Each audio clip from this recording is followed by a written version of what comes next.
안녕하세요. 오늘은 정부에서 주는 돈, 그 민생회복 소비 쿠폰 이야기 좀 해볼까 하는데요.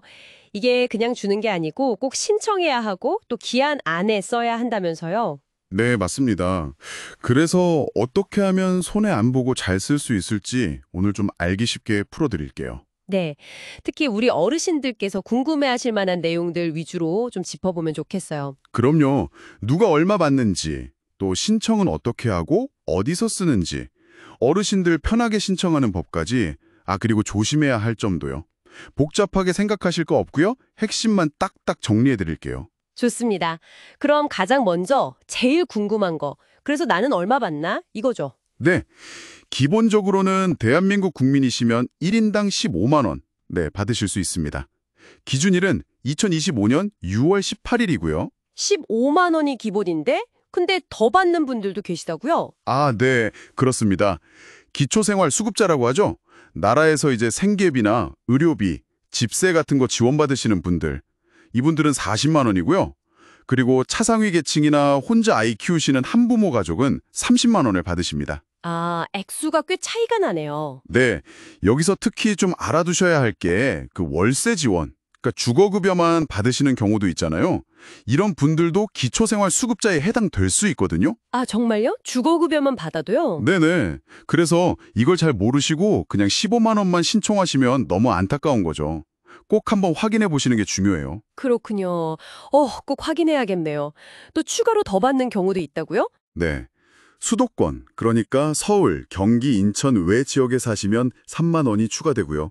또 인구가 좀 줄어들고 있는 지역, 전국에 한 84곳 정도 되는데 이런 곳에 사시면 5만 원이 더 추가됩니다. 와, 그럼 만약에 기초생활수급자이면서 인구 감소 지역 사시면 계산해보면 40만 원에 5만 원 더해서 1차로 45만 원까지. 맞습니다. 그렇게 받으실 수 있는 거죠. 근데 이게 1차고 2차 지급도 있다면서요? 네, 9월 하순쯤에 2차 지급이 예정되어 있는데요. 소득 상위 10% 분들은 제외하고 1인당 10만 원씩 더 지급될 예정입니다. 이야, 그러면 최대로는 거의 55만 원까지도 받을 수 있는 거네요. 네, 그렇죠. 대상이 되신다면요. 알겠습니다. 자, 그럼 이렇게 받을 수 있는 돈 어떻게 신청해야 하나요? 가만히 있으면 안 된다고 하셨죠. 네, 절대 안 됩니다. 꼭 신청하셔야 해요. 1차 신청 기간이 7월 21일부터 9월 12일까지예요. 기간은 꽤 긴 편인데 그래도 잊지 않게 미리 하시는 게 좋겠죠. 신청 방법은 크게 보면 세 가지입니다. 평소 쓰시는 신용카드나 체크카드, 아니면 이번 지원금만 따로 쓸 수 있는 선불카드, 그것도 아니면 지역사랑 상품권, 이 중에서 고르시면 돼요. 아무래도 신용카드나 체크카드가 제일 편할 것 같긴 한데요. 네, 많이들 그렇게 하시죠.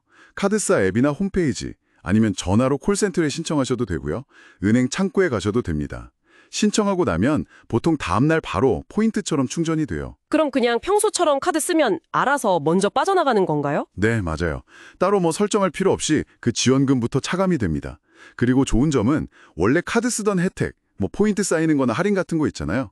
그것도 그대로 다 받으실 수 있어요. 환불카드요? 그건 어떻게 다른 건가요? 이건 딱 지원금만 들어있는 카드예요. 별도로. 그래서 내가 얼마를 썼고 얼마 남았는지 관리하기가 좀 편하죠. 괜히 다른 돈이랑 섞여서 과소비하는 것도 막을 수 있고요. 아하, 그것도 장점이네요. 네, 그리고 또 좋은 점은 가족이 대신 신청해 줄 수 있어요. 위임장 같은 서류가 필요하긴 하지만요. 대리 신청이 가능하군요. 네, 근데 만약에 혼자 사시고 부탁할 가족도 마땅치 않다 하시면 주민센터에 찾아가는 서비스를 한번 요청해 보세요. 그럼 직원이 직접 집으로 와서 신청하는 걸 도와드릴 거예요. 와, 그런 서비스도 있군요. 정말 다행이네요. 네, 다만 이 선불카드는 주민센터에 직접 가야 신청할 수 있다는 점, 그리고 나중에 혹시 다른 동네로 이사 가셔도 사용 지역은 바꿀 수 없다는 점은 기억해 두셔야 합니다. 네, 알겠습니다. 그럼 마지막 방법, 지역사랑 상품권은요? 이건 두 가지 형태가 있죠. 스마트폰 앱으로 쓰는 모바일 상품권하고 예전처럼 종이로 된 상품권. 스마트폰 잘 쓰시면 모바일이 편하겠네요. 잔액 확인도 쉽고. 그렇죠. 근데 스마트폰이 좀 어렵다 하시면 종이 상품권이 아무래도 익숙하실 거예요. 그냥 현금처럼 내면 되니까요. 근데 종이 상품권은 좀 불편한 점도 있지 않나요? 네, 일단 잃어버리면 다시 받을 수가 없고요. 그리고 예를 들어 10,000원짜리 상품권으로 7,000원어치 물건을 샀다고 해서 바로 3,000원 거스름 돈을 받는 게 아니에요. 보통 상품권 금액의 80% 이상, 그러니까 10,000원짜리면 8,000원 이상은 써야 잔돈을 현금으로 받을 수 있거든요. 그 점은 좀 유의하셔야죠. 아, 그런 규정이 있군요. 네, 신청할 때 또 뭐 조심할 거 없을까요? 신청 초반에는 사람이 몰릴까 봐 출생연도 끝자리별로 요일제를 하기도 해요. 아, 오부제 같은 거요. 네, 뭐 예를 들어 월요일은 16년생, 화요일은 27년생 이런 식으로요. 이건 매번 좀 달라질 수 있으니까 신청하시기 전에 꼭 공식 안내를 확인하시는 게 가장 정확합니다. 그리고 은행이나 주민센터에서 직접 신청하실 분들은 평일 업무 시간 안에 가셔야 하고요.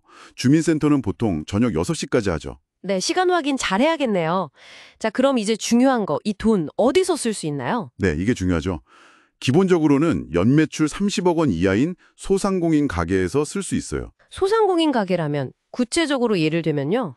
쉽게 말해서 우리 동네에 있는 작은 가게들 생각하시면 돼요. 동네 마트, 식당, 미용실, 뭐 옷가게, 약국, 작은 병원이나 의원, 전통시장 거의 대부분 냅니다.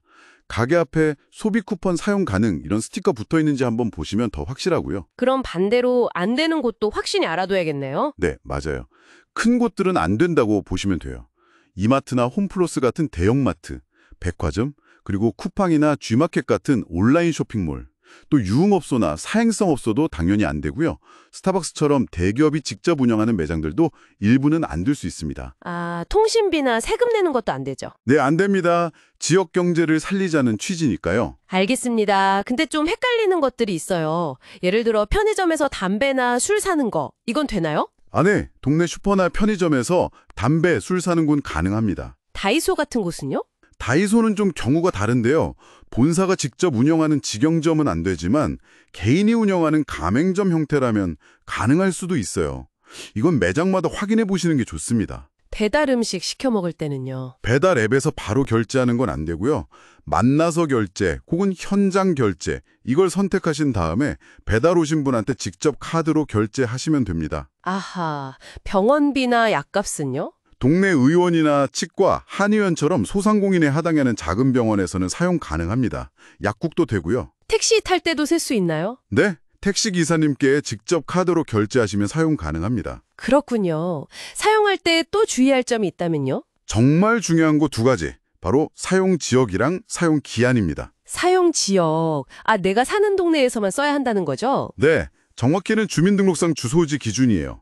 서울 사시면 서울 안에서만, 경기도 어느 시에 사시면 그 시 안에서만, 이렇게 정해진 지역 안에서만 써야 합니다. 다른 동네 가서는 못 써요. 그렇군요. 그리고 기한. 이게 제일 중요하겠네요. 네, 맞습니다. 1차로 받으셨던 나중에 2차로 받으시든 이 모든 돈은 올해 11월 30일까지 다 쓰셔야 해요. 11월 30일, 얼마 안 남았네요. 네, 딱 그날까지고 자정 넘어가면 남은 돈은 그냥 사라집니다.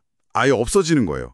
그러니까 꼭 달력에 크게 표시해 두시고 잊지 말고 쓰셔야 해요. 네, 11월 30일 꼭 기억해야겠습니다. 마지막으로 또 강조하실 만한 주의사항이 있을까요? 네. 이건 정말 아무리 강조해도 지나치지 않은데요. 바로 가짜 문자, 스미싱 사기입니다. 요즘 이런 지원금 준다고 하면서 이상한 문자 메시지 보내는 경우가 정말 많아요. 아, 맞아요. 저도 받아본 것 같아요. 무슨 링크 누르라고 오던데요. 절대 누르시면 안 됩니다. 명심하세요.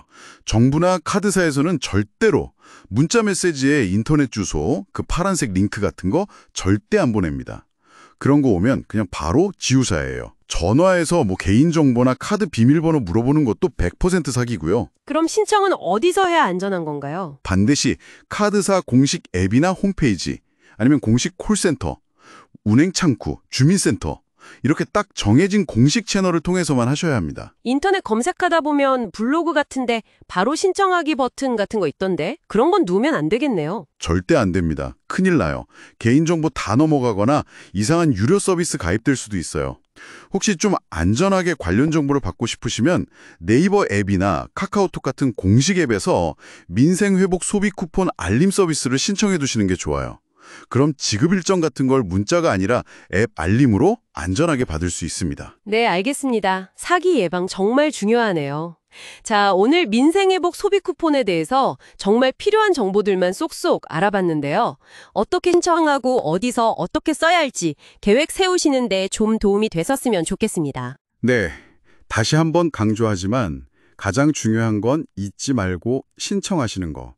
그리고 11월 30일 기한 안에 계획적으로 잘 사용하시는 겁니다.